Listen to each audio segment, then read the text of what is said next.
Hey guys, here's a quick little tip that I kind of came across at one of the houses I'm pet sitting at. So, you know how you guys have the little tea bags, right? And a lot of you guys live in very moist climates.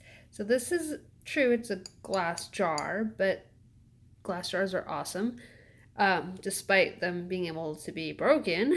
But this is a good way to put all the tea, because usually the tea comes in boxes, and boxes get crushed. And maybe you don't want to use plastic wrap, you want something more sustainable, more green.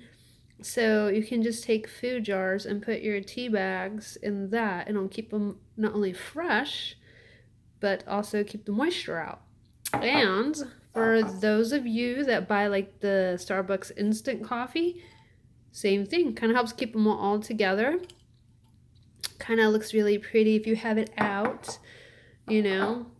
And yeah, it keeps the moisture out, like I said, keeps the flavor in. You don't have to worry about these getting punctured and coffee getting everywhere. But I thought that was like a really crafty idea. I like that. I'll have to remember to do that back when I get in the van. And these are just like normal jars from something you ate, like jelly jars or whatever, you know. But just want to share that really quick tip.